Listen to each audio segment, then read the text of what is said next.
All right, so finally, my Bobcat miners are arriving. Yeah. I ordered them June 26th of 2021, and it is now January 26th of 2022. I got my notification from DHL that they are going to arrive today, so I am going to stand outside and wait until they show up. It's been a long time, and I'm so glad it's happening at least now. It's not supposed to be shipping out in a couple weeks from now because, well, the Chinese New Year just messes everything up. I don't know how many of you ever order things from like Alibaba or AliExpress. I do for my other businesses. 3D printing requires a lot of parts that are easier and cheaper to buy from China. And when the Chinese New Year hits like this, everything shuts down. I've seen my stuff with the tracking number just sit for 3 weeks, sitting at a port. And even then, it takes forever for them to take it out of the port and get it shipped over here, usually by boat. So yeah, it takes a long time.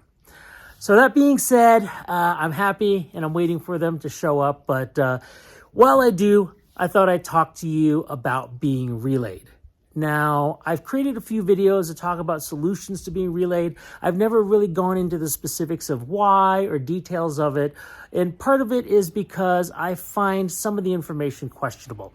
So, well, let's talk about it right now. So generally speaking, when you're relayed, it means that the data from your Helium Hotspot miner cannot go through your network, your internet connection for your Helium Hotspot miner.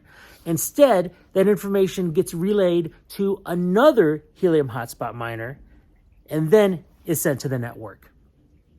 And because of that disconnect and the span of time that it takes to get relayed to another miner and then that to get transferred over, you might not get H&T for whatever POC rewards were happening right then. For example, for challenges, whether you're the challengee or challenger, if the data is not transmitted in a timely manner, you don't get rewards. When it comes to witnessing and beaconing, that as well.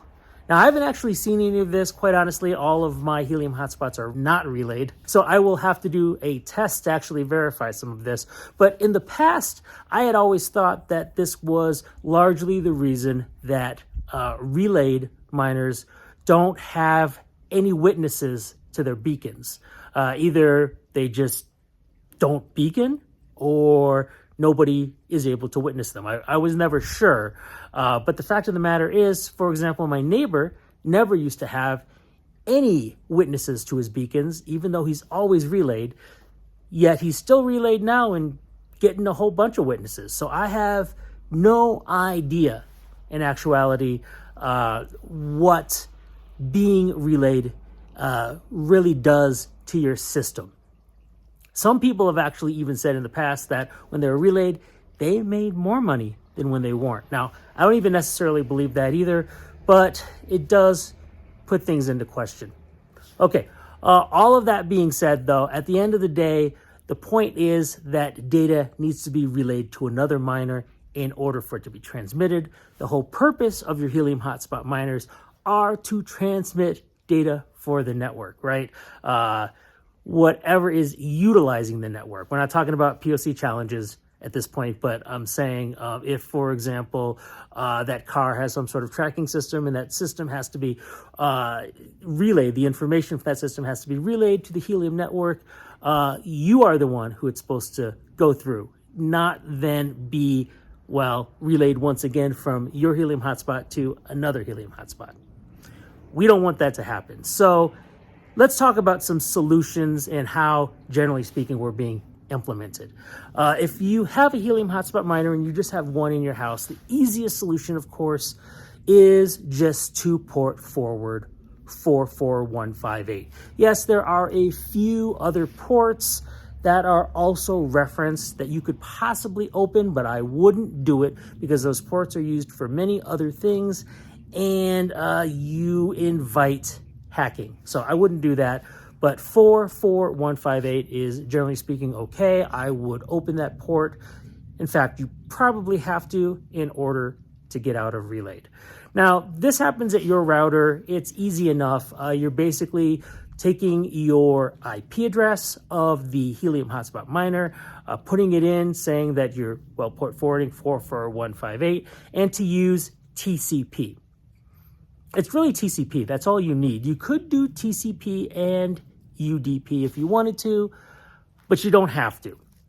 And this is the simplest way to go. There may be other things you could consider doing, but some of those are kind of questionable and may only matter if you just have one device on the system, which you probably don't. I mean, at my house, I have at least 28 devices on my network.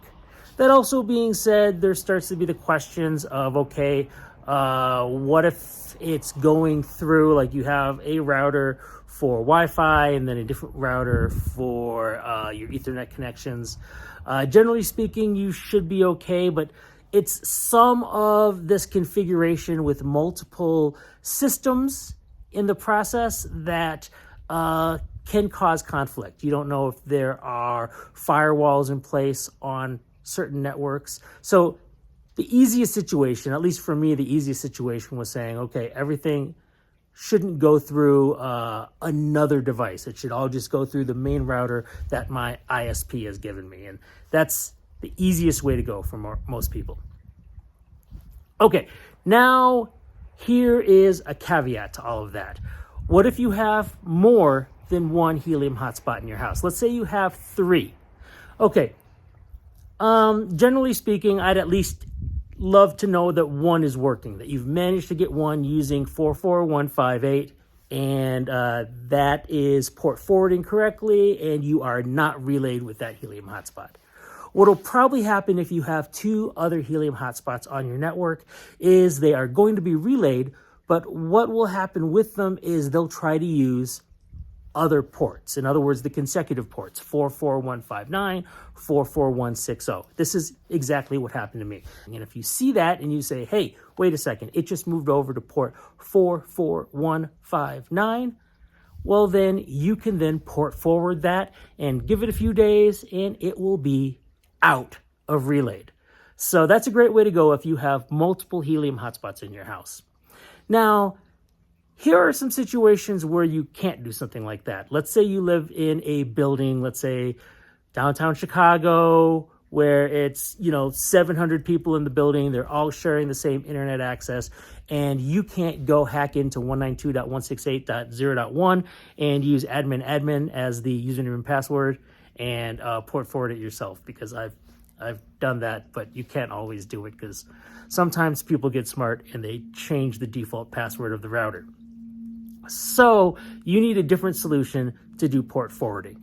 And in another instance, for example, let's say you want to set up, let's say, a outdoor Helium hotspot miner on a hill.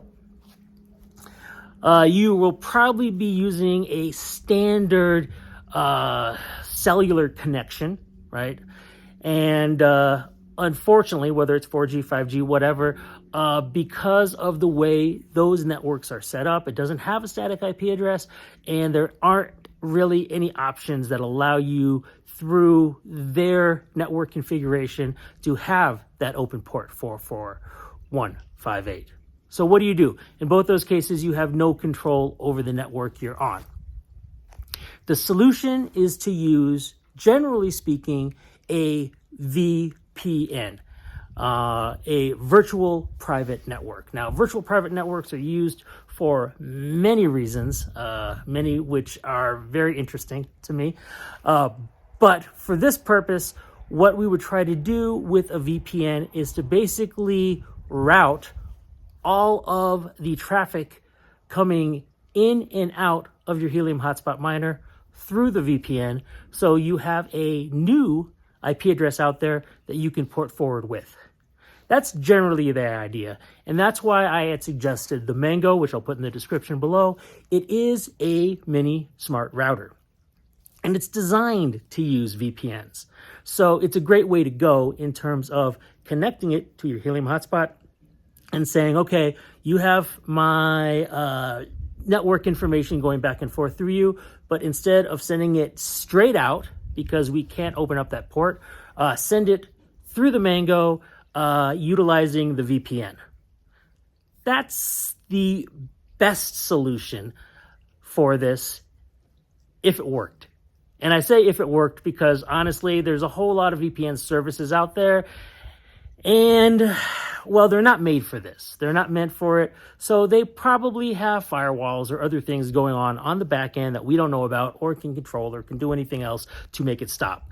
So in other words, they're cheap, they're anonymous, and they are generally speaking useless to us.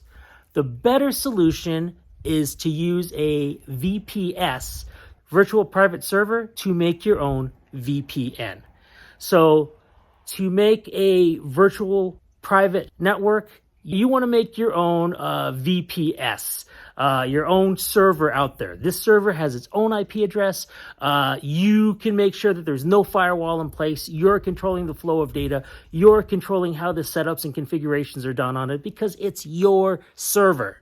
And therefore, when you set up your own virtual private network on it, you're controlling all the configurations to make sure it works right. That's why in order to utilize a VPN, the easiest way is for you to go out, buy your own VPS, and use that to create a VPN for the Mango to utilize. Now then, that Mango, it can be connected, hardwired via Ethernet. It could be used as a repeater, but it can also be tethered. So you can utilize it with like your phone or with a hotspot out there. Generally speaking, wired is better, or 4G, 5G connection. So this is why I've put out videos specifically on how to use a VPS, and how previous videos I've made say don't use a VPN. But I hope this helps explain the entire process. I know some people were confused and wanted to understand the details. This can also be used, of course, if you have multiple Helium hotspots in one location and need to give them all different IP addresses, and then all those different IP addresses use 44158. And when I say this, each of the Mangos, because you can't use one Mango for all of that. Let's say you had 4, so you could have one in your house that was just connected to the regular network and utilizing 44158. The other 3 would have to have 3 separate Mangos connected to them, and then have 3 separate VPSs with unique IP addresses. So each of them could go through those unique IP addresses, and each one could go through 44158 on each of those unique IP addresses. Okay, a lot of information. I hope this was helpful in explaining how these systems work and why you would want to do it. There are certainly a plethora of configurations for you to think about, but feel free to ask me in the comments, and I'll do my best to help you out determining what works best for you. All right, hey, if you like content like this, please do like and subscribe. I appreciate it all the time, and happy mining.